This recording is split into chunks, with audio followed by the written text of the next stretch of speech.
ये सबसे बड़ा आपके दुर्भाग्य का सबसे बड़ा कारण है। वहाँ मैं गया उस पेड़ के ऊपर, मैंने ऐसा कुछ देखा, उल्टा लटक रही थी, बाल खुले थे, और मैंने कहा कि अरे ऐसा मेरे साथ कैसे हो रहा है, मैं डर के निकल गया। कोई बोलता है यहाँ पर इतना नंबर लिख लो, 3699 लिख लो, यहाँ पर 420 लिख दो, ठीक है, यहाँ पर 440 लिख दो, वी लगा दो, 440 वोल्ट का झटका ले दो, कुछ कर दो भैया, जो तुम्हें ठीक लगे। काल सर्प दोष के प्रभाव 100% होते हैं, ये मैं अपने अनुभव से बोलता हूँ। इसका दोष का नाम हो चाहे मत हो, और उसके गले के अंदर फंदा खींच रहे हैं यमराज, और भगवान महादेव प्रकट हो जाते हैं कि रुको, क्या चक्कर है। आज प्रसिद्धि के चरम सीमा पर अगर भारत देश के अंदर माने तो ये 2 व्यक्ति हैं सबसे ऊपर। अब ये उस ज्योतिषी के कहने से नहीं हुआ, वो तो होना पहले से तय था, लेकिन उस ज्योतिषी के मुंह से निकल गया।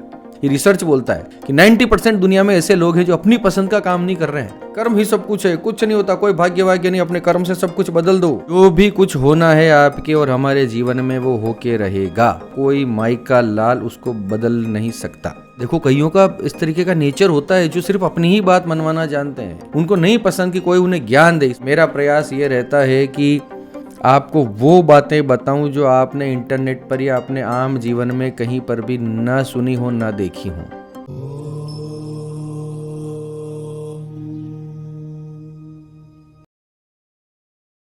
अमोघ शक्ति देखने वाले सभी दर्शकों को पंडित अखिलेश ओदिच का प्रणाम, नमन।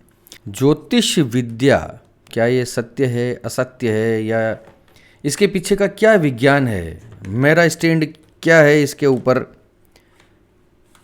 देखिए, सबसे पहले ही वीडियो की शुरुआत में ही मैं ये बात बड़ी क्लियर कर देता हूँ कि मेरी नज़र में ज्योतिष विद्या, भारतीय ज्योतिष 100% सत्य है।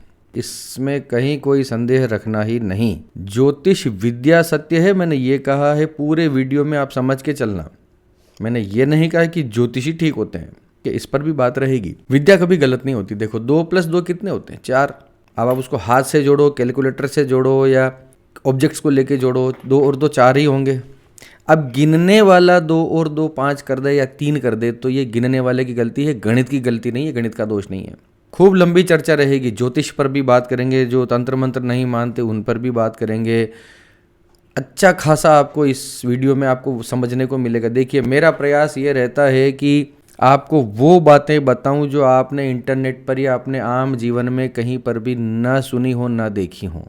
जो अब तक किसी ने नहीं बताया वो मैं बताने की कोशिश करता हूं। देखिए, ज्योतिष को इसलिए लोग बुरा बनाते हैं क्योंकि एक तरह से वो सिर्फ ऐसा सोचते हैं कि ज्योतिष केवल भविष्यवाणी करने की विद्या है। ठीक है, ज्योतिष के 2 भाग हैं, गणित और फलित। पहला भाग गणित होता है, उसके अंदर आकाशीय घटनाओं की, खगोलीय घटनाओं की, उसके अंदर जो है चाल, ग्रह नक्षत्रों की चाल को आधार बनाकर उनकी गणना की जाती है। उन गणनाओं के आधार पर हर एक ग्रह को, नक्षत्र को, हर एक को पर्सनिफाई करके उसकी पर्सनल, उसकी सिग्निफिकेंस उन्होंने तय करके जो है उसका भविष्य वर्णन जो है वो किया जाता है। तब जाके ज्योतिष मिलाकर एक बनता है। गणित पक्ष माने पंचांग, जिसके अंदर आपको पंचांग देखा होगा ना, हिंदू पंचांग, उसके अंदर आपको आने वाले 100 सालों में कब ग्रहण लगेगा, आने वाले 100 साल, 200 साल, 500 साल, 1000 साल तक की गणनाएं भी वो पंचांग द्वारा की जा सकती हैं। करते ही ये पंचांग हर साल छप रहे हैं, हर साल उसके अंदर जितने बजे उसमें दिखाया गया होता है उतनी बजे चंद्र उदय होता है आपके क्षेत्र विशेष में। ये नहीं कि सिर्फ आकाश में कोई एक पर्टिकुलर ग्रीनविच मीन टाइम देख के और उन्होंने लिख दिया हो, ऐसा नहीं है। उन्होंने बता रखा है कि अमेरिका में इस स्थान पर अगर सूर्योदय होना है तो इतने बजे इतने मिनट पर होगा। अब इसको आप हल्के में ले रहे हो, इस विद्या को। ज्योतिष विद्या के द्वारा पंचांग ये बता देता है कि आज के 73 ईयर्स बाद, 73 साल बाद भारत में सूर्य ग्रहण लगेगा अक्टूबर के महीने में, इतनी तारीख को, इतने बजे, इतनी देर तक वो लगेगा। 73 साल बाद आगे की घटना बता रहा है ना, तो क्या भविष्यवाणी नहीं है? गणित क्या ये भविष्य का हिस्सा नहीं आ रहा है इसके अंदर? तब भी तो लोग मान रहे हैं ना। बड़े बड़े वैज्ञानिक, जेनेवा का कोई रिसर्च सेंटर है, उसके बाद नटराज की मूर्ति लगी, बड़े बड़े लोग मान रहे हैं भैया। अब कोई ना माने तो ठीक है, वो इसका अलग प्रॉब्लम हो सकता है, लेकिन ज्योतिष विद्या को गलत नहीं कहा जा सकता। ज्योतिष को 5वां वेद कहा जाता है, वेदों का नेत्र कहा जाता है ज्योतिष। देखिए, ज्योतिष शब्द बना है द्युत धातु से। द्वितीय का अर्थ होता है चमकना या आभा। इस प्रकार से उसके अंदर इसुन प्रत्यय लगा तो देह को जय का आदेश हो गया। देखिए ये सारी संस्कृत की टर्मिनोलॉजी है। मूल ये बात ये समझ लिया, ज्योति शब्द से बना है ज्योतिष। कई सारे विद्वान मैंने पॉडकास्ट में देखे हैं जो ज्योतिष का मतलब बताते हैं ज्योति प्लस ईश, यानी ज्योति का भगवान। इस प्रकार से नहीं होता महाराज। ज्योतिष पूरा एक ही मूल शब्द है, उसके अंदर इसुन प्रत्यय लग के ज्योतिष बना है। मूल शब्द केवल ज्योति ही है जो द्युति से बना है, ठीक है। इसका मतलब होता है चमकना, आभा या प्रकाश देना। आपको जो जीवन में प्रकाश दिखाए, जो मार्ग उजाला है, तभी तो हम चीज़ों को देख पा रहे हैं। देखने के पीछे कारण क्या है? प्रकाश। अगर अंधेरा होता तो हम चीज़ों को नहीं देख पाते। ज्योतिष ठीक वही काम करता है। आप ऐसा समझिए कि जो दिखाने का काम करता है एक प्रकार से टॉर्च, एक प्रकार की लाइट है। तो ये ज्योतिष का काम है। अब आ जाते हैं उन लोगों के ऊपर जो इसको नकारते हैं या इसे मना करते हैं या इसको कंडेम करते हैं। देखिए ज्योतिष को मना करने वाले मुझे 2-3 तरीके के लोग ही दिखाई देते हैं। सबसे पहले तो वो बिल्कुल सिंपल जो हिंदू मान्यताओं का विरोध करते हैं, जो हिंदुओं से ही नफरत करते हैं, जिनको हिंदू पद्धतियों से, हिंदू विद्याओं से, हिंदुओं की जो हमारी प्राचीन परंपराएं हैं उनसे जिनको घृणा है, वो लोग ज्योतिष को मना कर देंगे क्योंकि हमारी विद्या है। सीधी सीधी बात है। दूसरे वे लोग हैं जो जीवन में अपने आप के अलावा और किसी को कुछ नहीं समझते, जिनको जो अहंकार में डूबे पड़े हैं, ठीक है, जिनको किसी के सामने झुकना स्वीकार नहीं है, जो किसी की देखो कईयों का इस तरीके का नेचर होता है जो सिर्फ अपनी ही बात मनवाना जानते हैं, ठीक है। उनको नहीं पसंद कि कोई उन्हें ज्ञान दे। इस प्रकार के महाज्ञानी लोग हैं जो उन्होंने ज़रूरत से ज़्यादा पढ़ लिया या जिन्होंने ज़रूरत से ज़्यादा कुछ अर्बनाइजेशन के अंदर जो घुस गए, उनको लगता है कि ये क्या ढकोसला है, ठीक है। तीसरे वे लोग हैं जो आधे ज्योतिषियों के चक्कर में अपना वक्त और अपना पैसा बर्बाद कर चुके बैठे हैं। आधे ज्योतिषी मतलब जो इंटरनेट से और गूगल से और इधर उधर से पढ़ पुढ़ा के, इधर से पॉडकास्ट देख देख के जो ज्योतिषी बन जाते हैं, जिन्होंने थोड़ा बहुत अपना कुछ इधर उधर का डेवलप कर लिया है, जिनको ज्योतिष से कोई लेना देना नहीं। ऐसे ज्योतिषियों के चक्कर में आओगे तो कुछ ना कुछ प्रॉब्लम होगी। ऐसे लोग भी ज्योतिष को मना करेंगे, स्वाभाविक सी बात है भैया। तो इस वीडियो में मैं आपको सारा क्लियर कर दूंगा कि ज्योतिष विद्या कैसे काम करती है, कुंडलियां कैसे काम करती हैं। पहले तो ये समझिए कि ज्योतिष वो नहीं है जो आप जीवन में समझते हैं कि कुंडली है या राहु शनि मंगल है। ज्योतिष इतना भर नहीं है। ज्योतिष इससे बहुत बड़ा विषय है, बहुत बड़ा विषय है। कोई ज्योतिषी अगर ये कह दे कि मैं 100% ज्योतिष को समझ गया हूँ, तो समझ लो कि वो झूठ बोल रहा है, उसे नहीं पता अभी। कोई माइका लाल नहीं समझ सकता। ज्योतिष इतना बड़ा सागर है, अथाह सागर है, अथाह अनंत ब्रह्मांड के बराबर है। ज्योतिष विद्या को समझना इतना आसान नहीं है जितनी आसानी से पॉडकास्ट में लोग बोल देते हैं। ऐसा नहीं होता। सुनो, ज्योतिष केवल कुंडली या ग्रह नक्षत्र नहीं होता। हमारे भारतीय ज्योतिष के अंदर जो है काल गणना, खगोलीय घटनाओं का जो है उसका विवरण, उसका वृत्तांत, शकुन शास्त्र, सामुद्रिक शास्त्र माने हस्तरेखा, पाँव की रेखा, मस्तक रेखा, आपके शारीरिक बनावट, आपका व्यवहार, ये सब सामुद्रिक शास्त्र के अंदर आता है। शकुन शास्त्र के अंदर कि आप कि आसपास आपको होने वाली घटनाओं से ये अनुमान लगा लिया जाता है कि आगे क्या होने वाला है। पशु पक्षियों के व्यवहार से गणना कर ली जाती है, ये भी एक विद्या है। इस प्रकार की ज्योतिष की विद्या जिसमें भूगर्भ की जानकारी आपको मिल जाती है, जमीन के अंदर क्या चल रहा है ऊपर तो छोड़ो, अपने आसपास नेचर में क्या चल रहा है इधर उधर समझ के इसकी गणना करके भी ज्योतिष का ज्ञान बनता है। इसका भी एक विद्या है।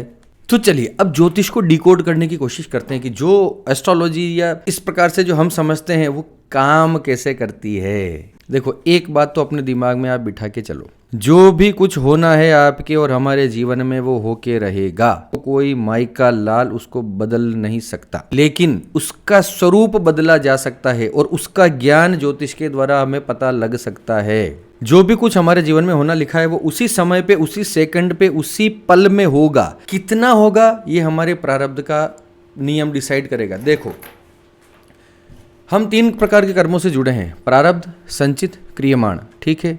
संचित कर्म वो जो हमने अब तक जीवन में इकट्ठा अनंत जन्मों से जो हम सर पे गठरी बांध के चल रहे हैं वो, ठीक है। प्रारब्ध वो कर्म है जो अब हमारे साथ होने वाले हैं, जिनका हमें फल मिलना तय है, जिनका हमें फल मिलना है, वो प्रारब्ध है। और क्रियमाण कर्म वो जो इस जन्म में, इस जिंदगी में हम करते हुए आ रहे हैं। तो ये तीनों कर्म मिलते हैं, ठीक है। कुंडली में कौन कौन से ग्रह, कौन कौन से स्थान होते हैं? पहला अगर तनु भाव यानी अपने शरीर का भाव, दूसरा भाग धनवाणी कुटुंब, तीसरा साहस कर्म भाई बहन, चौथा विद्या सुख, ठीक है, पांचवा बुद्धि संतान, छठा शत्रु कर्ज, सातवां शादी विवाह अपना पति पत्नी, आठवां आयु स्थान गुप्त विद्याओं का ज्ञान खजाने रिश्वतखोरी, ये आठवां। नवां भाव भाग्य भाव धर्म भाव, 10वां भाव धर्म भाव और कर्म भाव, 11वां भाव लाभ भाई बंधु, अपने विदेश यात्राएं, अपने संगी साथी, संगत कैसी रहेगी। 12वां भाव अपनी नींद का, विदेश यात्राओं का, खर्चे का। 12 भाव मैंने आपको बताया। ज्योतिष में किस किस प्रकार से क्या क्या चीजें जुड़ी हैं समझना। तीसरा भाव मैंने बताया आपको साहस का, पराक्रम का। उसके ठीक सामने 9वां भाव आता है भाग्य का। आप ज्योतिष को मना करते हो, ज्योतिष ही सबसे पहले ये कहता है कि जिस प्रकार से आप कर्म करोगे उसी प्रकार से आपका भाग्य भी चलेगा। लेकिन जो आप लिखवा कर ला चुके हैं उसका प्रिंट आउट तो भैया ये है। कैसे? अब देखो, मैं विरोधाभास आपको लगा होगा मेरी बातों में। मैं एक तरफ कह रहा हूं कि जो कर लिया है उसको बदला नहीं जा सकता, और एक तरफ मैं बता रहा हूं कि कुंडली में लिखा है कि बदला जा सकता है। कैसे समझना? जन्म कुंडली जो है वो एक्चुअली क्या है पता है आपको? हम जब पैदा हुए तो उस समय पे आकाश में क्या गणनाएं थी, क्या स्थितियां थी, क्या उस वक्त चल रहा था आकाश में, खगोल के अंदर, उसका एक ब्लूप्रिंट है, ठीक है, उसकी एक्सरे रिपोर्ट है वो।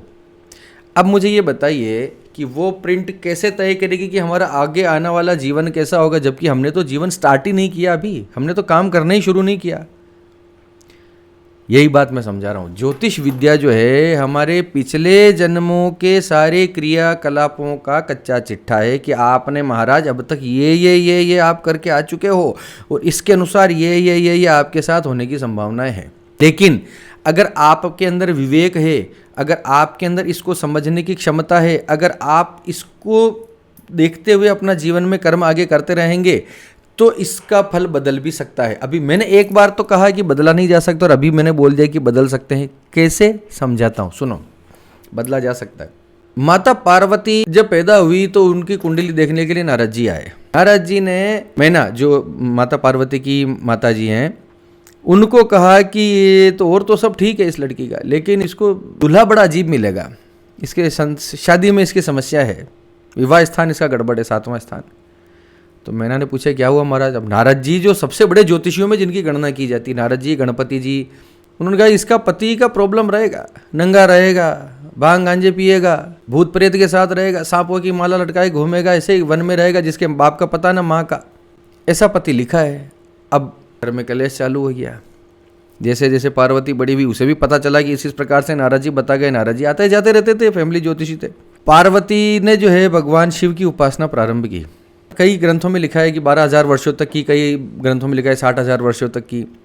कुल मिला कि बहुत लंबी चौड़ी उन्होंने तपस्या करी, उपाय किए समझना। और उनको कौन मिले? भगवान शिव। जो नारद जी ने बताया वो भी सब सही था। और पार्वती को कौन मिला? सबसे अच्छा, सबसे उत्तम, सबसे आइडियल वैवाहिक जीवन हम किसका मानते हैं, किसका उदाहरण लेते हैं, किसकी शरण लेते हैं?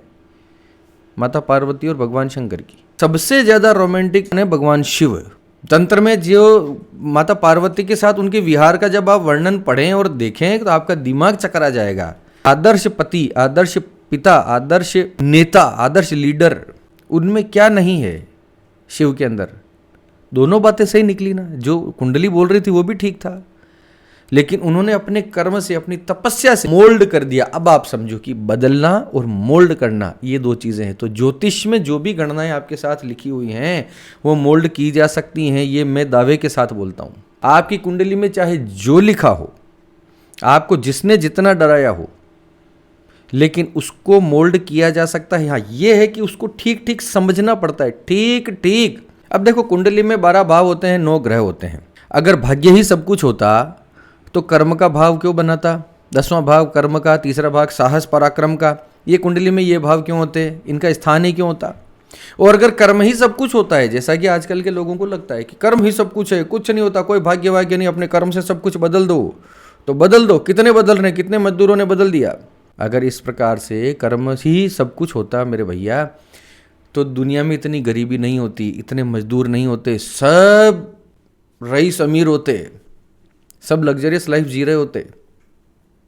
किसको नहीं चाहिए भाई? सबको चाहिए। कर्म ही अगर सब कुछ होता तो कुंडली में भाग्य का स्थान ही नहीं होता। देखो, भीष्म पितामह जब शैया पर जब लेटे थे अंत में, तो भगवान कृष्ण ने 5 पांडवों को लेकर रोज रात को मिलने जाते थे उनसे। तो कृष्ण ने एक बार पूछा कि पितामह, हमें क्या मांगना चाहिए, आपके ज्ञान के आधार पर बताओ। तो भीष्म पितामह ने तो हाथ जोड़ लिए कि भाई आप स्वयं परमात्मा है, मैं आपको क्या बताऊं। तो उन्होंने कहा नहीं, इन 5 पांडवों को सुनने को मिलेगा। अपने अनुभव के आधार पर बताइए कि एक इंसान को अपने लिए ईश्वर से क्या मांगना चाहिए। तो भीष्म पितामह ने उनसे पांचों पांडवों को अपने अनुभव के आधार पर ये निर्देश, ये समझाया कि भगवान से जब भी मांगना है अपने लिए, अपने बच्चों के लिए अच्छा भाग्य मांगो। हमेशा कर्म आपका जितना भी अच्छा हो, कोई गारंटी नहीं है कि आपका भाग्य वैसा चलेगा, लेकिन अगर आपका भाग्य अच्छा है तो ये बात तय मान के चलिए कि आपका जीवन में आनंद ही आनंद रहने वाले हैं। भाग्यम फलति सर्वदा न च विद्या न च पौरुषम। भाग्य ही सर्वत्र फलित होता है। आपकी विद्या, भाग्य प्रबल हो जाता है ना, वहाँ विद्या और पौरुष और ये काम नहीं आते। आपको मानना है मेरी बात तो बहुत अच्छी बात है, नहीं मानना है तो भी ठीक है। अगर ऐसा नहीं होता तो क्यों कोई व्यक्ति अंबानीज के घर में पैदा होता है? कभी सोचा नहीं आपने? क्यों कोई व्यक्ति सचिन तेंदुलकर जितना बड़ा प्लेयर बन जाता है?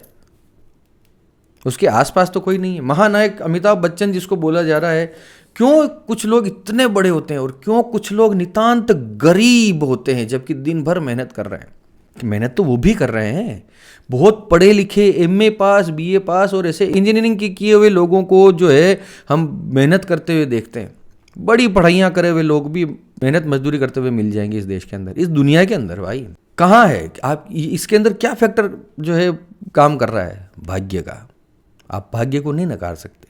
मुझे अगर पर्सनली पूछा जाए कर्म और भाग्य में दोनों में से कौन बड़ा है, 50-50 दोनों का रख। लेकिन अगर आपका भाग्य ने आपका साथ नहीं दिया तो आप कुछ नहीं कर सकते। आपने तो खूब पढ़ाई करी और मैं ये वाला एग्ज़ाम IIT और ये क्रैक कर लूँगा, है नीट क्लियर कर लूँगा, ये कर दूँगा, वो कर दूँगा, लेकिन आप सुबह एग्ज़ाम देने के लिए निकले, गाड़ी पंचर हो गई रास्ते में, फिर अब आप कहेंगे जी गाड़ी ठीक से नहीं चली इसलिए पंक्चर हो गई।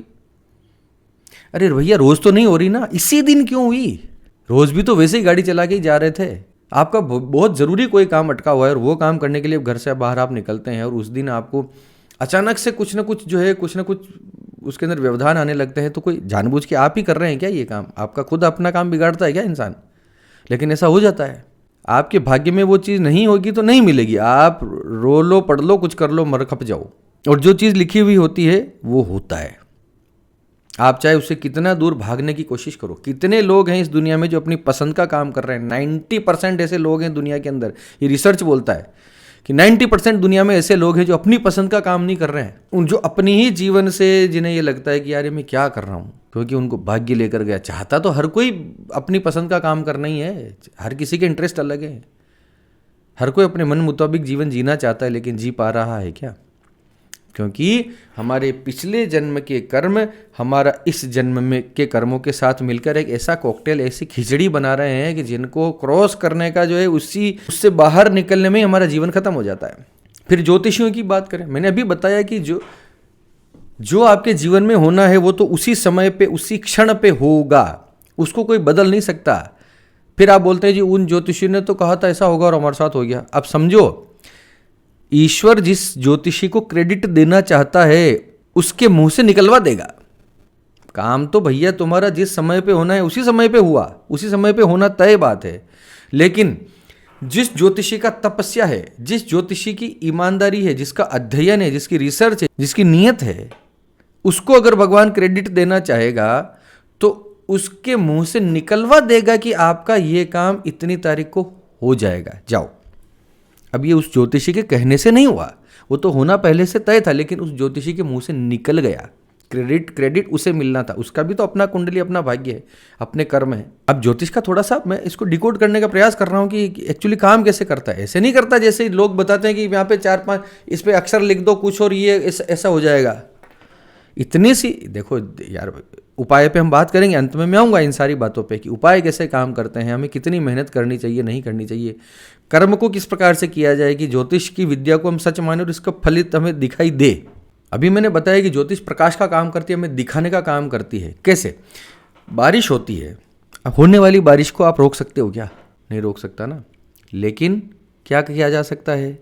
बारिश में जब निकलो तो छतरी का उपयोग कर सकते हो, किसी पेड़ के नीचे जाके छुप सकते हो, किसी इमारत के नीचे छुपा जा सकता है, बचा जा सकता है बारिश से। होने वाली बारिश तो नहीं रुकेगी हमसे, वो तो होगी, लेकिन हमने उसको मोल्ड कर लिया, हमने उसका ज्ञान समझकर अपनी विवेक द्वारा हमने इस प्रकार से निर्णय ले लिए कि उस बारिश का असर हम पर नहीं हुआ। यही ज्योतिष विद्या का ज्ञान है।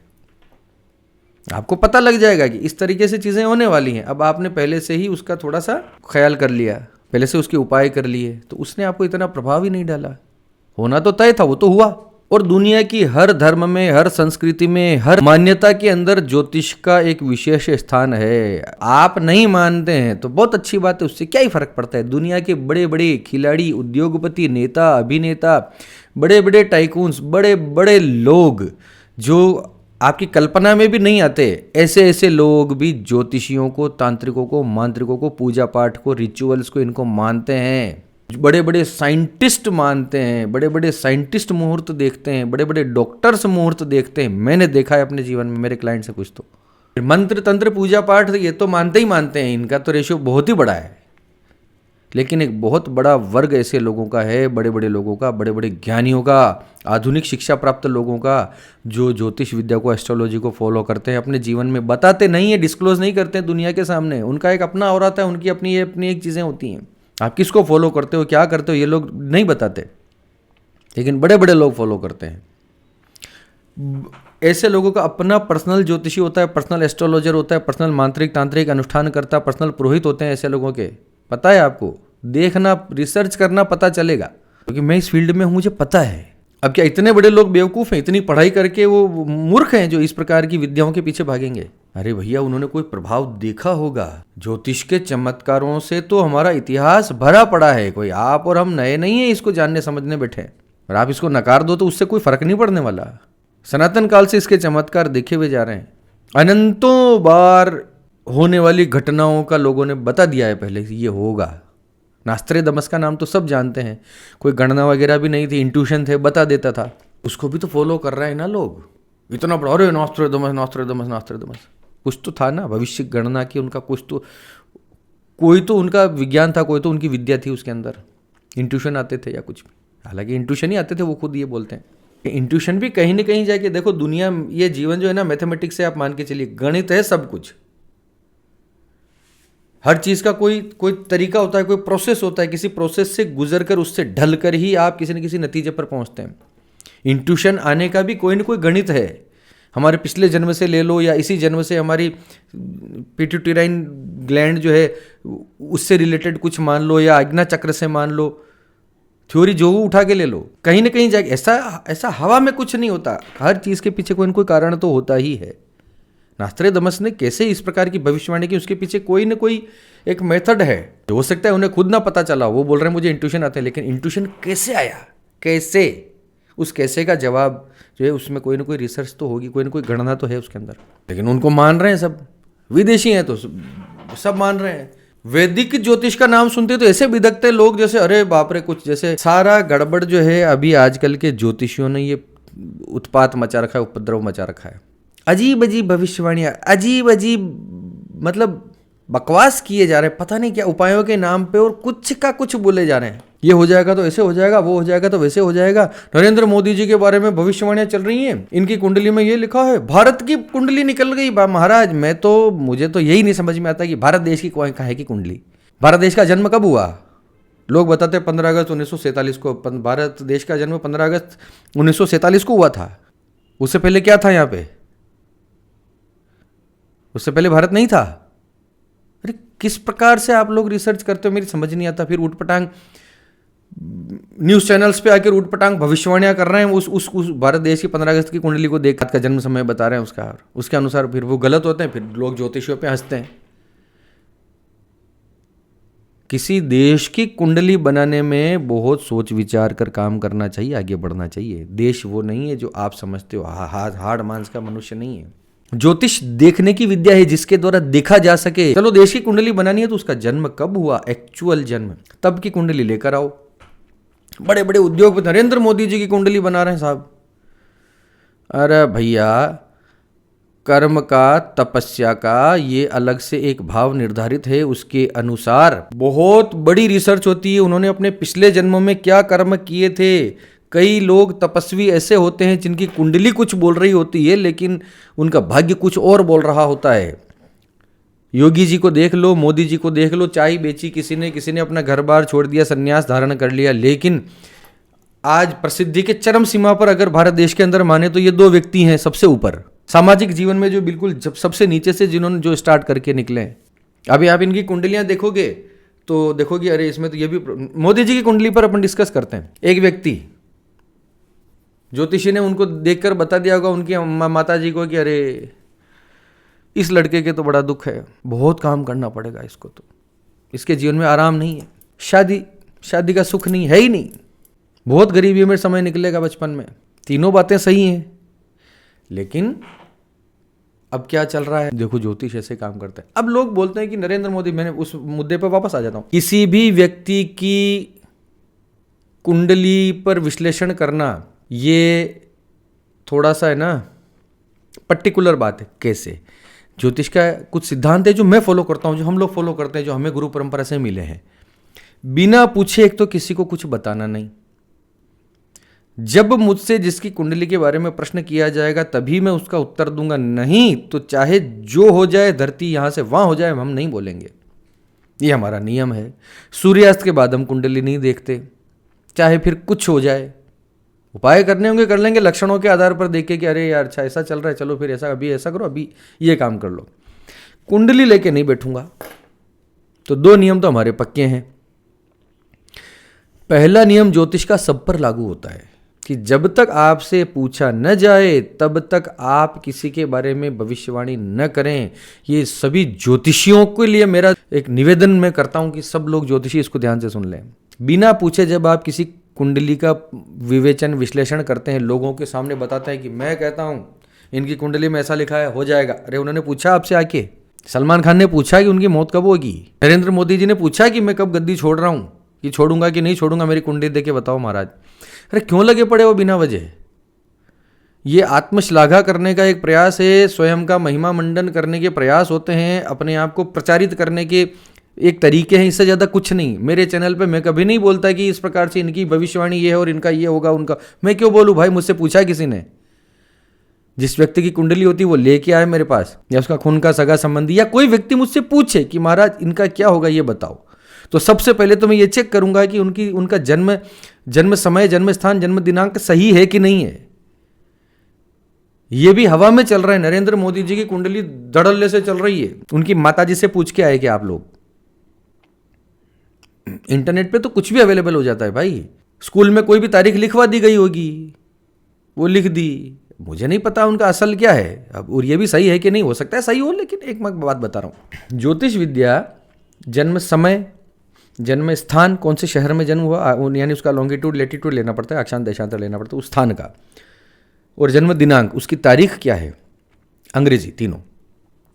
ठीक है, ये तीनों रिपोर्ट्स जब होती हैं तो उस व्यक्ति की उस पर्टिकुलर स्थान और समय के अनुसार एक कुंडली बनाई जाती है कि इस समय पर नक्षत्र में, आकाश मंडल में कौन कौन से ग्रह कहाँ कहाँ विचरण कर रहे हैं, किस स्थिति में है। उसके अनुसार प्रत्येक ग्रह का एक सिग्निफिकेंस है, एक पर्सनैलिटी है, प्रत्येक भाव का एक स्टाइल है, प्रत्येक भाव का एक नाम है, उसका अलग सिग्निफिकेंस है। तो कौन सा ग्रह किस भाव में आकर बैठा है, उसकी चाल कैसी है, उसके अंश कितने हैं, उसकी दृष्टि कहाँ पड़ रही है, उसका योग किस प्रकार से किसके साथ उसका संबंध बन रहा है, उच्च नीच, मित्र शत्रु, सम दशा, अंतरदशा, प्रत्यंतर दशा, योगिनी दशा, गोचर, अष्टक वर्ग, 64 तरह की कुंडलियां। ये इतना सारा कुछ, मतलब क्लिष्ट बातें हैं ना, कि ये मैं आपको गारंटी से बताता हूं कि आजकल जितने ज्योतिषी हैं उनमें से सिर्फ 5 या 10% को पता होंगी, जो हाथ से कुंडली बना लेता है, हाथ से गणनाएं करके। अभी तो सॉफ्टवेयर आ गए, ये सब निकाल रहे हैं। मेरा कहने का मतलब पॉइंट ये है महाराज कि ज्योतिष बहुत विस्तृत विषय है, इतनी सारी चीजें इसके अंदर होती हैं, और ये सब कब सही निकलेंगी? जब आपका दिनांक, समय और स्थान ये बिल्कुल सही होगा। इसके बिना कोई गणना सही हो नहीं सकती। गणना सही नहीं होगी तो फलित गलत हो जाएगा, तो ज्योतिषी को गलत साबित कर दिया जाएगा। मैं बहुत ठोक बजा के लोगों को क्लियर करके पूछता हूं कि भैया ये सही समय है ना, ये, और मैं ये बात हमेशा क्लियर बोलता हूं कि देखो मैं तुम्हें जज नहीं कर रहा हूं। जो तुमने मुझे समय बताया है, जो दिनांक तुमने मुझे बताई है, मैं उस कुंडली के आधार पर अपना वक्तव्य रखता हूं कि ऐसा ऐसा अनुमान है, ऐसी ऐसी संभावना है, ऐसा ऐसा हो सकता है, होगा ही, ये नहीं कहा जाता ज्योतिष के अंदर। क्योंकि ज्योतिष डेफिनेट की विद्या है ही नहीं, अनुमान की विद्या। हम अनुमान लगा सकते हैं, ये डेफिनेट तो ईश्वर करेगा भाई, हम भगवान थोड़ी हैं। जो कुंडली के अंदर तो लिखा है कि नंगा आदमी मिलेगा शादी के लिए, लेकिन ईश्वर को कुछ मंजूर था, उन्होंने शिव दे दिए। डेफिनेट की विद्या नहीं है, अनुमान लगा सकते हो आप कि देखो इस समय पे इस प्रकार से ये समस्याएं आ सकती हैं, थोड़ा सा आप ख्याल रखिएगा। फिर जितना ज़्यादा डीप उसका विश्लेषण करते जाते हो तो और ज़्यादा उसके करीब आते जाते हो, और ज़्यादा बारीक चीज़ों को आप प्रिडिक्ट कर पाते हो। ये ज्योतिष का काम है। तो कुंडली देख के लोग ने बोल दिया कि इतने टाइम में ये हो जाएगा, जाओ। अरे तुम भगवान हो गए क्या? भगवान कुंडली बदलने की क्षमता रखते हैं, ये भी सही बात है। कैसे, इसका भी सुन लो। मैं ये बात क्यों कर रहा हूँ? मार्कंडेय ऋषि का आपने नाम सुना? एक अभी मैंने कोई पॉडकास्ट देख रहा था, उसमें कोई महाराज है, अपने आप को बहुत बड़े ज्योतिषी तांत्रिक कुछ बता रहे थे। मार्कंडेय ऋषि की कथा सुनाई जो गलत थी। 16 वर्ष की आयु और 12 वर्ष की आयु, और फिर उसके बाद पता नहीं क्या क्या उन्होंने बोलना शुरू किया कि 125 वर्ष की आयु उनकी हुई। 125 नहीं है महाराज, मार्कंडेय ऋषि चिरंजीवी हैं। 8 चिरंजीवियों में उनका नाम आता है। 7 चिरंजीवी अलग हैं, फिर 8वें ये हुए। मार्कंडेय ऋषि का जन्म जब हुआ अत्रि ऋषि के घर में, तो नारद जी ने फिर उनकी कुंडली देखकर बताया कि तो बच्चा 12 साल तक जिएगा, 12 वर्ष से ज़्यादा की इसकी उम्र है नहीं। पिताजी आ गए टेंशन में। बच्चा थोड़ा थोड़ा बड़ा हुआ, 4 साल 5 साल, पिताजी को दुखी देखा। पिताजी आप दुखी क्यों है? कि बेटा ऐसा ऐसा बात है कि तेरा उम्र जो है 12 साल तक की है। तो कोई बात नहीं पिताजी, मुझे क्या करना चाहिए? बेटा अब ऐसे समय पे तो सूर्य भगवान का नाम ले, महादेव ही हैं, महादेव करते कर लें तो कर लें, बस इतनी सी बात है, क्यों चिंता करते हो? मैं तपस्या करता हूँ। बच्चे ने बाप के दुख के कारण तपस्या करना शुरू कर दिया कि मेरे पिताजी इतने दुखी हैं कि मेरी मृत्यु से इनको इतना दुख होगा, चलो मैं कोशिश करता हूँ। उस बालक ने इतनी तपस्या करी कंटिन्यू, जो ब्रह्म ज्ञान में डूब गया दिन और रात भगवान के जाप के अंदर। मार्कंडेय 12 वर्ष जैसे ही कंप्लीट होते हैं, यमराज जब आते हैं अपना पासा लेके फेंकने उसको लेने के लिए, और महाशिवलिंग के समीप बैठा होता है बालक, शिवलिंग को पकड़ लेता है, अपने हाथ में जकड़ लेता है कि नहीं छोड़ूंगा, और उसके गले के अंदर फंदा खींच रहे हैं यमराज, और भगवान महादेव प्रकट हो जाते हैं कि रुको, क्या चक्कर है? यमराज बोलते हैं हुक्म प्रभु, मेरी कोई गलती नहीं है, इसके लिखा हुआ इतना है, 12 वर्ष है, आप देख लो, ले जाना पड़ेगा, आज दिन आ गया। महादेव ने कहा सही बात है, 12 वर्ष है, लेकिन 12 वर्ष मनुष्यों के नहीं है, इसके तो ब्रह्मा जी के 12 वर्ष हैं, ये देखो। ब्रह्मा का 12 वर्ष यानी कितने चतुर्युग हो जाए तब तक तो ब्रह्मा जी की एक पलक झपकती है। चतुर्युग, सतयुग, त्रेता, द्वापर और कलयुग, इसकी एक गणना है, मुझे भी ठीक से याद नहीं आ रहा। और इस प्रकार के एक दिन भगवान का एक पलक झपकाने के बराबर चतुर्युग हो रहा है, तो एक दिन कितना होगा, और 365 दिन कितने होंगे, और फिर 12 वर्ष कितने होंगे? आप अनुमान लगाना छोड़ दो, कैलकुलेटर में हैंग हो जाएगा। तो इस प्रकार से मार्कंडेय अमर हो गए, महादेव ने रास्ता निकाल लिया। तो इस प्रकार से सामने वाले व्यक्ति, किसी व्यक्ति की क्या तपस्या है, उसने क्या क्या कर रखा है, उसने अपने जीवन में क्या क्या भोग रखा है, ये सारा आप अनुमान लगा सकते हो। लेकिन अगर उसने अपने विवेक से काम किया और उसको वो अब तक ठीक करता हुआ चल रहा है अपने जीवन को, तो मैंने अपने ऐसी कुंडलियां अपने जीवन में कई देखी हैं जिनको कुंडली देख के कुछ और लग रहा है, उसकी लाइफ में कुछ और घट रहा है। ऐसा कैसे? क्योंकि उन्होंने अपना विवेक को जागृत कर रखा है। उनका कर्म का भाव जो है, अपना धर्म और कर्म का भाव को उन्होंने बहुत अच्छे तरीके से निभा रखा है। बाकी दुख हैं चारों तरफ, लेकिन धर्म और कर्म के भाव को उन्होंने बहुत स्ट्रांग कर रखा है। तो अपने आप उसके अनुसार जो है कर्म उसका भाग्य परिवर्तित होने लग गया, परिवर्तित माने मोल्ड होने लग गया। देखो महाराज, ईश्वर के पास इतने तरीके हैं कि आप और हम कल्पना भी नहीं कर सकते। इसलिए किसी कुंडली को देख के दुखी नहीं होना, अपनी कुंडली को देख के बहुत ज़्यादा खुश नहीं होना कि हमारे तो सब आनंद लिखा हुआ है, बहुत दुखी नहीं होना कि अरे मेरा तो जिंदगी बर्बाद हो गया। ऐसा कभी नहीं सोचना। आप अपने धर्म को, अपने कर्म को व्यवस्थित रखो और सही ज्योतिषी को अपनी कुंडली दिखाओ। भैया मैं अपनी मार्केटिंग करने नहीं बैठा हूं, मैं ही नहीं हूं कि सबसे सही ज्योतिषी हूं। मुझसे ऊपर बहुत सारे एक से एक महान ज्ञानी विद्वान पंडित ब्राह्मण लोग बैठे हैं।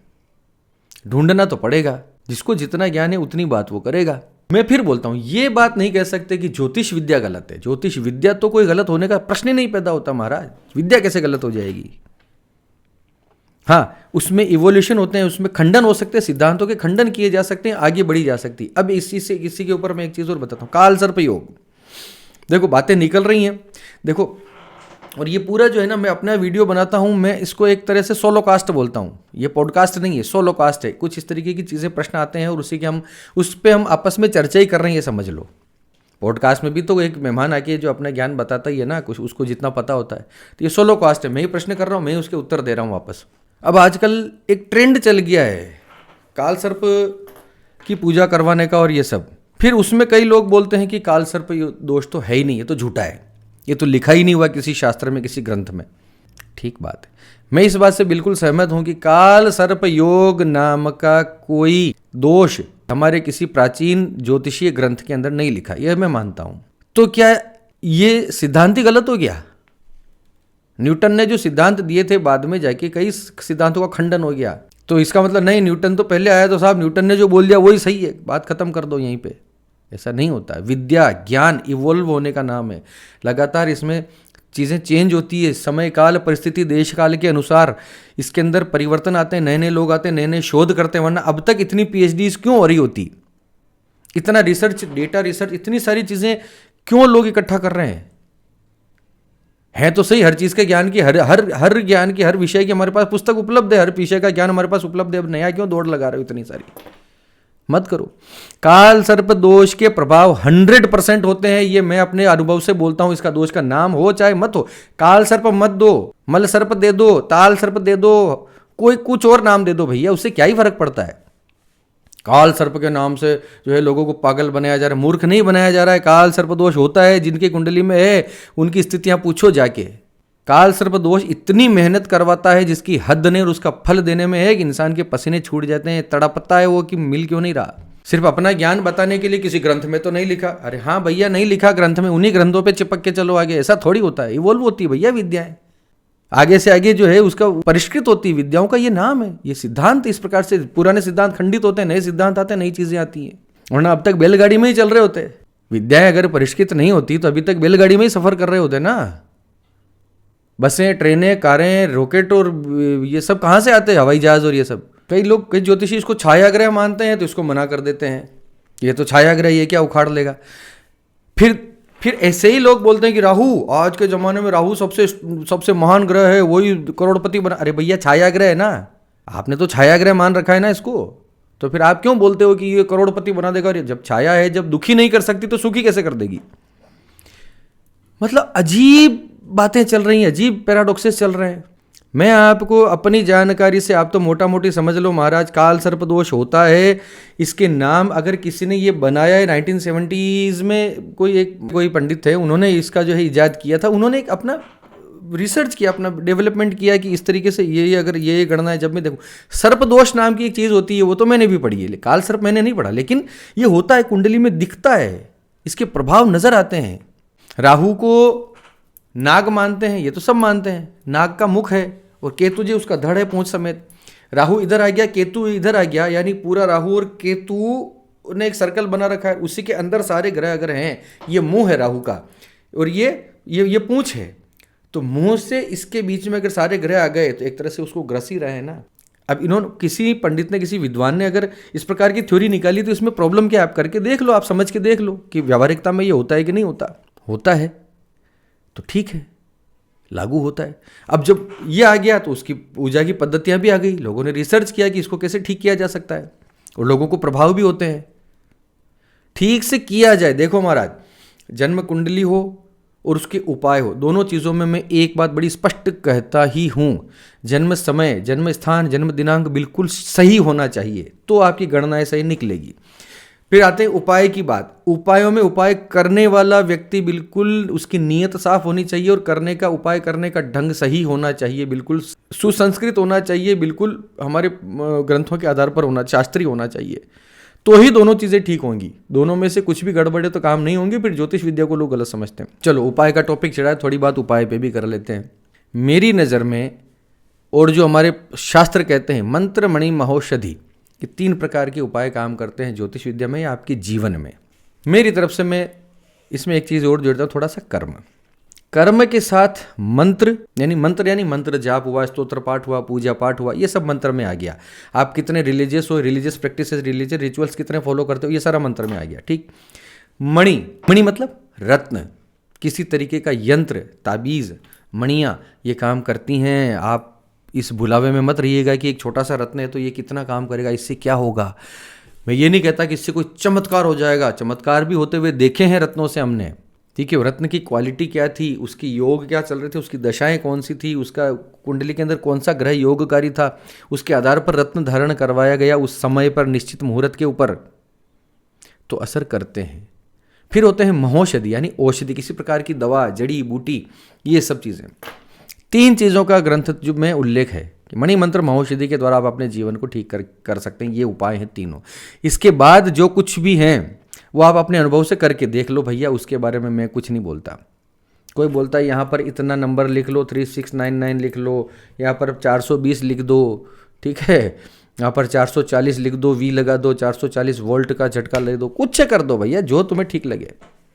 बताने वाले तो पॉडकास्ट, देखो सारा गेम अर्थव्यवस्था का है। ये दुनिया है ना, आर्थिक युग है। इसके अंदर सोशल मीडिया आने के बाद हर किसी को लगता है कि वो फेमस हो जाए। जिनके पास ज्ञान है उनको तो लगता ही है, जिनके पास ज्ञान नहीं है वो भी ये सोचते हैं कि हम फेमस हो जाए, हमारे पास कुछ पैसा आ जाए। आर्थिक युग है, उसके लिए ये दुनिया जितना गिर सकती है उतना गिर रही है। किसी को किसी की लाइफ में वैल्यू ऐड करने से कोई लेना है न देना है। अगर आपको लगता है कि ये एक छोटा सा उपाय ये करके देखिए, इससे आपके जीवन में रातों रात पैसा आ जाएगा, कॉन्वालेक्सा करो और करोड़ों रुपए सुबह आपकी तिजोरी में। राम राम राम राम राम। बताओ, बिंदी को ऐसे लगा लो, फोन नंबर में 27727227 ये आ गया, 36 आ गया, 54 आ गया, तो आपको जोड़ों का दर्द हो जाएगा, आपके कान में दर्द हो जाएगा, आप पागल हो जाओगे। सिंदूर को ऐसे लगा दो, चूड़ी को ऐसे घुमा दो, बिछिया को ऐसे कुछ कर दो उसका। क्या क्या है ये।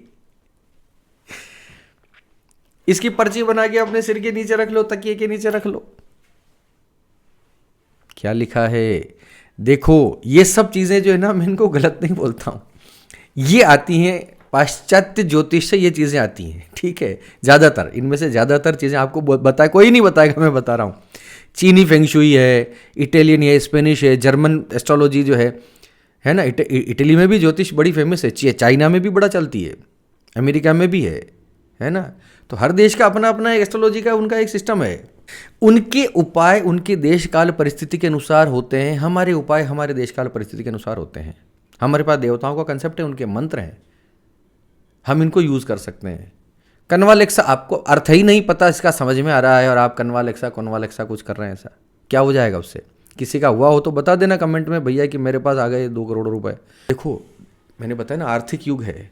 आप कितना सही बोल रहे हो, कितना गलत बोल रहे हो, इससे कोई फर्क नहीं पड़ता। आपको झूठ बोलना आना चाहिए, लोगों को चौंका देना आना चाहिए। जिस चीज पे लोग चौंकते हैं उस पे व्यूवर्स बढ़ते हैं। इतने सारे भूत प्रेतों के पॉडकास्ट आपने देखे होंगे, आपको क्या लगता है वो सब सही हैं? वहाँ मैं गया उस पेड़ के ऊपर, मैंने ऐसा कुछ देखा, उल्टा लटक रही थी, बाल खुले थे, और मैंने कहा कि अरे ऐसा मेरे साथ कैसे हो रहा है, मैं डर के निकल गया। ये भी बताएंगे कि मैं डरा, वहाँ पे वो बहुत खतरनाक है, ये है वो है। आपको क्या अरे मेरे भोले भंडारी, मेरे लोगों, ऐसा नहीं होता। ये एनर्जी इस तरह से काम नहीं करती। जिनको, मैं ये नहीं कहता कि नहीं होती, मैंने ये नहीं बोला कि भूत प्रेत नहीं होते, लेकिन जितना आसानी से आप पॉडकास्ट में आके बोलते हो, साफ पता चलता है कि झूठ है, स्क्रिप्टेड है, कहानियां हैं, लोगों को एक ठीक है व्यूअरशिप बढ़ाने के गेम है, ठीक है। देखो, वो उससे मना नहीं कर रहा हूँ, देखो भैया, जिसको जो अच्छा लगे, रोमांच, थ्रिल, सस्पेंस सबको पसंद है, देखो, कोई दिक्कत नहीं। लेकिन उनको सच मानते हो ऐसे लोगों को, तो आपका इसमें नुकसान है। भाग्य के दरवाजे खुलेंगे आपके निरंतर ईमानदारी से किए गए कर्म और ईश्वर के प्रति आस्था, अपने ऊपर आत्मविश्वास रखते हुए। ये 3 बता देता हूं अपनी तरफ से उपाय। ईश्वर के प्रति आस्था का मतलब उसके रिचुअल्स आ गए, मंत्र जप आ गया, या स्तोत्र पाठ, पूजा पाठ आ गए। मणिमंत्र महौषधि को तो मैं इसमें ले ही रहा हूँ, तीनों चीज़ें इसमें इन्वॉल्व हैं, ठीक है। उसके साथ ईमानदारी से जब आप अपना कर्म करते हैं, आप प्रसन्न होकर ये जीवन जीते हैं, तो आपके भाग्य के दरवाजे खुल जाएंगे। चाहे कुंडली में फिर कुछ भी लिखा हो, खुल जाएंगे, बदल जाएंगे। बदलने का मतलब मोल्ड हो जाएगा। भगवान इस तरीके की चाबी लगाएगा कि कुंडली भी अपने आप में गलत साबित नहीं होगी और आपका जो कर्म है वो भी एक तरह से बिल्कुल ठीक हो जाएगा, आपका जीवन भी सही हो जाएगा। इतने सारे मार्ग होते हैं इसके अंदर। ठस होके बैठने से काम नहीं चलता कि ये तो बस शनि यहाँ बैठ गया तो अब ऐसा ही होगा, नहीं होता। किसकी दृष्टि है, कहाँ बैठा है, कितने अंश हैं, कितना उसका 64 तरह की 16 तरह की षोडश कुंडलियाँ, कितनी सारी चीज़ें होती हैं। फिर ठीक नहीं होता तो फिर गालियाँ खाओगे ही सही। फिर मैंने एक चीज़ देखी कि ज्योतिषी, हमेशा एक बात का विशेष ख्याल रखना, जो ज्योतिषी आपको आडंबरी लगे, दिखे कि ये तो दिख रहा है आडंबर करके बैठा है या नहीं है, जो भी है, उस पर भी मैं खुल के नहीं बोल सकता, देखो, क्योंकि कितने लोग होते जिन्हें अच्छा लगता है ये सब चमक दमक में रहना, वो ठीक है।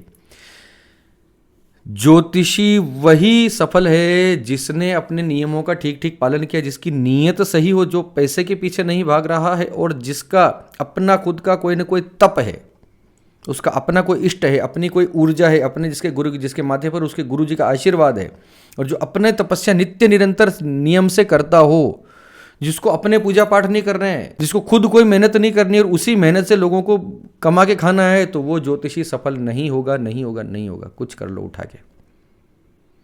जिन लोगों की बातें सही होती है ना, वो लोग बहुत उच्च लेवल के आध्यात्मिक होते हैं, उनकी चेतना को उठाकर रखते हैं, चाहे मंत्रों के माध्यम से हो, चाहे ध्यान के माध्यम से हो, चाहे कोई और माध्यम हो। फिर उनकी नीयत सही होती है, ईमानदारी होती है कि मुझे ये जो मेरे पास क्लाइंट आए हैं, जो इन्होंने मुझे पैसा दिया है, उसका मुझे काम करके देना है। हर एक चीज़ पर व्यवस्थित तरीके से उसको जो है देखना होता है। पैसों के लिए काम कर रहे हैं कि 10 रुपया, 50 रुपया, 100 रुपया पर मिनट बात करेंगे, और जब तक बात चल रही तब तक कुछ ना कुछ बातों में उलझा के रखना है और बातों को फैलाना है और उटपटांग सी बातें करनी है, या बहुत बेसिक बातें आपको दिखाई जाएंगी ज्योतिष के अंदर कि अच्छा ठीक है, ये यहाँ बैठा है, आपका शनि यहाँ बैठा है, तो अब आपको ये कर लो, वो उपाय कर लो, नारियल बहा दो, हो गया फोन कट। क्या होगा इससे? आपको इस लाइफ के बेसिक्स पे ध्यान देना होगा। अपना कर्म ठीक करो सबसे पहले। हर उपाय की पुस्तक में, प्रीफेस में, भूमिका में सबसे पहले यही बात लिखी होती है कि कर्म ठीक करो। कर्म ठीक नहीं है तो उपाय भी काम नहीं करेंगे, या उपाय जो भी आप कर रहे हो वो अब तक के किए गए कर्मों को, उनको क्रॉस करने में लग रहे हैं, तो नया कहाँ से कुछ मिलेगा? जब पुराना ही नष्ट नहीं हुआ तो नया कहाँ से मिलेगा? ये बहुत लंबा चौड़ा विज्ञान है भैया, ऐसा नहीं, इतना आसान नहीं है जितना लोगों को लगता है। आसान नहीं है तो लोगों को समझ में भी नहीं आता, तो लोग नकार भी देते हैं कि नहीं है जी। लंबी साधना करनी पड़ती, बहुत लंबी, बहुत, इसके अंदर अथाह सागर है। हजारों कुंडलियां, हजारों मतलब 1-2 हज़ार की बात नहीं कर रहा हूँ, 40-40, 20-20 हज़ार, 30-30 हज़ार कुंडलियां, 50-50 हज़ार कुंडलियां, लाखों कुंडलियां लोग ले लेके बैठे होते हैं जीवन में। इतनी कुंडलियां देख चुके होते हैं और उस पर फिर रिसर्च करते हैं, डेवलप करते हैं कि हाँ, जो उस पुस्तक में वहाँ लिखा था वो यहाँ घटित होता है, मैं देखता हूँ। यह कई बार कुंडली में क्लियर समझ में नहीं आता, तो उसका जीवन से पता लगता है कि हाँ, इसका जीवन इस तरह से चल रहा है, तो इसका मतलब ये यहाँ पे इसी वजह से ये है। फिर दूसरी चीज़ों से, पास्ट से उसको जो है उसको सटीक करने की कोशिश करेगा, उसको मैच करने की कोशिश करेगा, हाँ ये बैठ रही चीज़। बहुत गड़बड़ मामला है भैया, बहुत टेढ़ा मामला है। 15 मिनट के अंदर फिर अरे ये बात तो मैं करना ही भूल गया, 1.5 घंटे की 90 मिनट के अंदर ज्योतिष सीखें। इतना रुपया दो, इतना भराओ और ज्योतिष विद्या सीख लो 90 मिनट के अंदर। अरे 90 मिनट में भैया तुम तो क्या, कोई कहीं का कोई उठकर आ जाए 90 मिनट में कोई ज्योतिष विद्या नहीं सिखा सकता, ये झूठ है सबसे बड़ा। 7 दिन की क्लास में कोई ज्योतिष विद्या नहीं सिखा सकता। आपको यही सिखाएंगे भैया, ये 12 ग्रह हैं, ये 27 नक्षत्र हैं, ये 9 राशियां हैं, ये घर है, कुंडली ऐसे बनती है, इस ग्रह में ये शनि है, तीसरे घर में बड़ा बलवान होता है, 8वें घर में थोड़ा सा पीड़ादायक होता है। ये बेसिक चीज़ें बताई जाएंगी, इसके अलावा कुछ नहीं बताया जाएगा आपको। तो ये ज्योतिष सीख गए, आपको बताया कि उसके अंश कैसे निकाले जाते हैं, राशि निकाली जाती है, लग्न किस प्रकार से, लग्न शुद्धि किस प्रकार से होती है, भाव स्पष्ट क्या होता है, स्टैंडर्ड टाइम क्या होता है, फिर स्थानीय मान कैसे निकाला जाता है, इसके आधार पर इसके पीछे का विज्ञान क्या है, ये कहाँ से जुड़ा है। कोई ज्योतिष सिखा देगा इसे 90 मिनट में? लोगों को इतना ही मतलब है कि हाँ इतना बेसिक सीख लेंगे, और फिर वही लोग फिर अपना चैनल बना के बैठते हैं, अपना ज्योतिष विद्या का धंधा चालू कर देते हैं। जी ज्योतिष आओ जी, PR का ज़माना है, देखो महाराज, बिजनेस है, बिजनेस ये भी एक प्रकार का बिजनेस मॉडल हो गया है। जो लोग कर रहे हैं उनको भी मेरा प्रणाम है, जो गलत है वो गलत है, इतना तो मैं बोल ही सकता हूँ, ऐसा नहीं करना चाहिए। वो कर रहे हैं उनको मैं रोक भी नहीं सकता, जो करते करो, जिनको जाना चाहो ठीक है, वो भी ठीक है। कोई मैं ही कोई महान आदमी नहीं उस धरती के अंदर है ना, तो बहुत सारे लोग हैं मुझसे भी ऊपर बहुत सारे ज्ञानी विद्वान लोग बैठे हैं। मेरा इतना कहना है कि अपना थोड़ा सा विवेक को चेक कीजिए, अपना विवेक लगाइए, जहाँ आपकी आत्मा को लगता है, जहाँ आप उनको रिसर्च कीजिए, उनको बैकअप उनका देखिए, उनकी हिस्ट्री चेक कीजिए कि इस आदमी का हिस्ट्री क्या है, बैकग्राउंड क्या है। ऐसे मुंह उठा के ना बड़े बड़े तिलक टीके देख के और बड़ा बड़ा ऐसी चीज़ें देख देख के जो है मत कीजिए उनके पीछे। ये तो इससे क्या कोई किसी ज्ञान का कोई इससे कोई पता लगता है कि कितना ज्ञानी है उसके कपड़ों से पता चलेगा क्या? बहुत अच्छे अच्छे ज्योतिषी भी हैं, आज के समय में भी हैं, वर्तमान में भी हैं। मैं कई बार ऐसे आ जाते हैं सामने तो मैं देख लेता हूँ, मुझे लगता है कि हाँ इनको नॉलेज है। लेकिन ज्योतिष विद्या जो है ऐसी नहीं है कि जो पुराने बुजुर्ग लोग बैठे हैं दाढ़ी वाले, वो बैठ के बोल के बैठ जाएं कि बस यही सब कुछ है, हमारे ग्रंथों में लिखा है। नए नए आ जाएं, बढ़िया महंगी महंगी घड़ियाँ पहन के आ जाएं, सूट बूट पहन के, और कहे कि हमारी नई रिसर्च है, ये सुनो, ये सब बकवास। ऐसा नहीं, दोनों को साथ में चलना पड़ता है। पुराना ज्ञान और नए अनुभव, इन सब चीज़ों को लेके साथ में चलना है, ज्योतिष का काम है। घड़ियों का ज्योतिष भी आ गया, इस कलर की घड़ी पहन लो, इस कलर के जूते पहन लो। मैंने भी ये कहीं बनाया था कभी, है ना, मैंने कुछ होता हुआ देखा था तो मैंने बनाया था एक वीडियो, झूठ नहीं बोलेंगे, जूतों का वीडियो मैंने बनाया था एक बहुत पहले होता हुआ मैंने कुछ उसके असर देखे। लेकिन आप अब इसको यही मान के मत चलो कि मैं गोल्ड की घड़ी पहन लूंगा, गोल्डन स्ट्रैप की घड़ी पहन लूंगा तो मेरा जीवन बदल जाए, ऐसा नहीं होता। आपको उतना कर्म तो आपको करना ही पड़ेगा, जितनी तपस्या, जितना दुख संकट पीड़ा आपकी कुंडली में लिखी जा चुकी है उतनी तो आपको करनी पड़ेगी। अब चाहे वो कर्म के माध्यम से करो, चाहे मंत्र जप के माध्यम से करो, चाहे कोई और उपाय करो, चाहे कुछ और तपस्या करो। एक कहानी सुनाता हूँ मेरे जीवन की, बहुत कमाल की कहानी। सुन प्लीज़, आप रुक जाना, आप सुनना बड़ा ध्यान से। अपने बचपन की बात बताता हूँ। 15-16 साल का था मैं, 14-15 साल के करीब, 8वीं 9th में 8th की छुट्टियाँ हो चुकी थी। 9th पूजा पाठ तो ब्राह्मणों का खानदान है, परिवार है, तो हनुमान चालीसा और ये तो करते ही थे। बहुत कम उम्र से हमने शुरू कर दिया था। दादाजी के पास बैठे थे हमारे गुरुजी, तो ज्ञान लेते रहते थे। उन्होंने मुझे बोला कि बेटा एक बात याद रखना हमेशा, जीवन को 3 भागों में बांटो, जीवन के 3 भाग करो पूरी उम्र के। जैसे किसी की 90 साल की उम्र है, ठीक है, अब कितनी है तो मैं पता, हमको आप कैसे बता सकते हो उसकी 90 ही है? अरे टोटल एक टोटलिटी में समझ के चलो।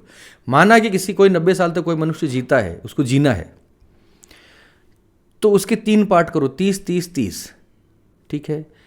इन 3 भागों में से किसी एक भाग में तो उसको दुख देखना ही देखना है, ये हमारे गुरुजी ने कहा है, और जो ये है मैं हमेशा हमेशा देखता हूँ।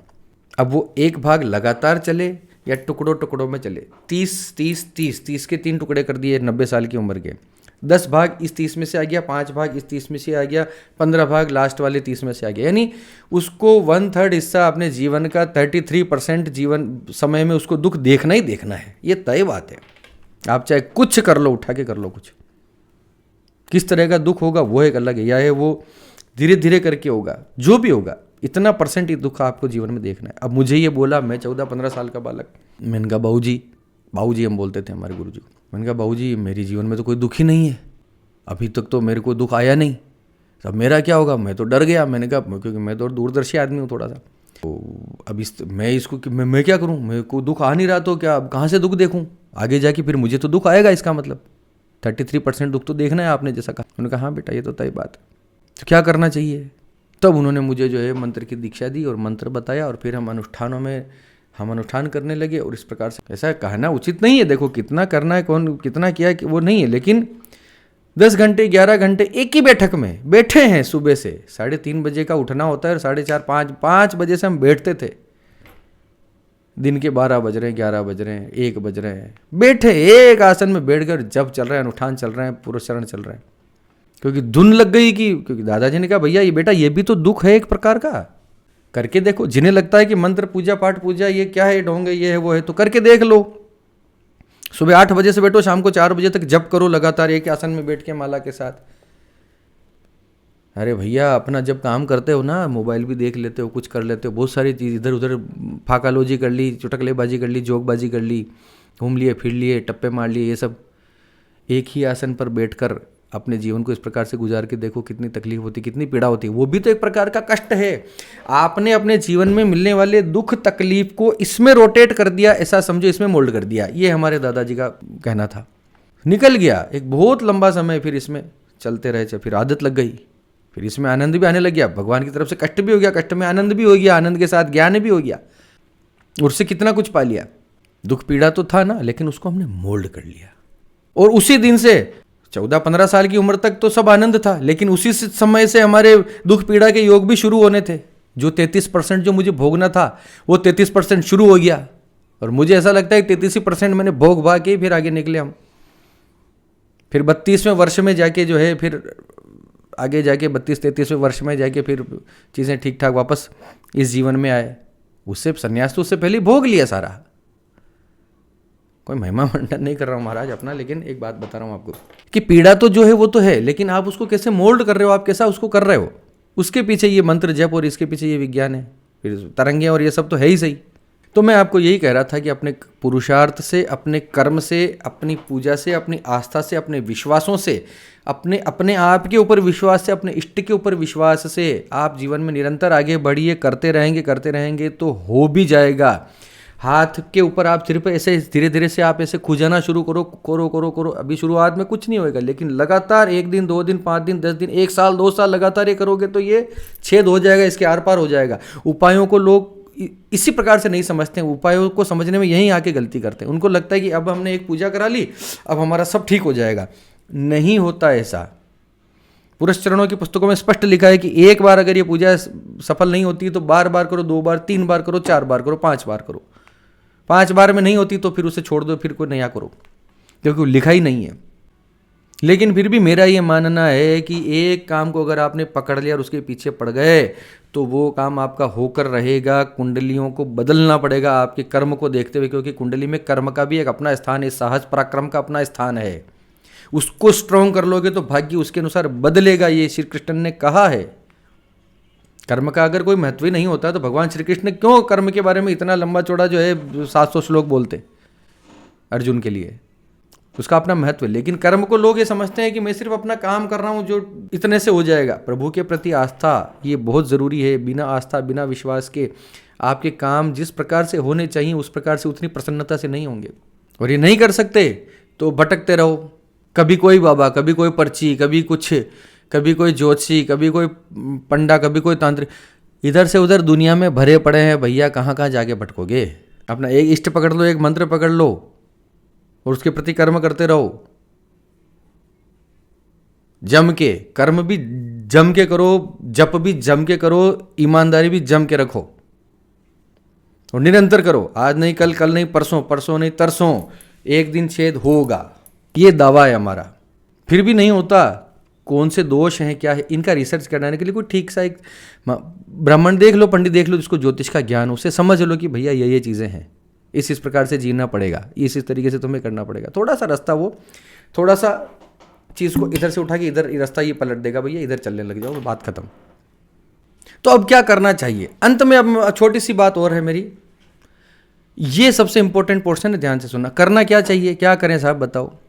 मेरा ये अनुभव कहता है कि ज्योतिष विद्या जो है एक सटीक ज्ञान है, सटीक संकेत आपको देता है आपकी आपने अब तक क्या करके आए हो और आगे क्या आपके साथ होने की संभावनाएं हैं।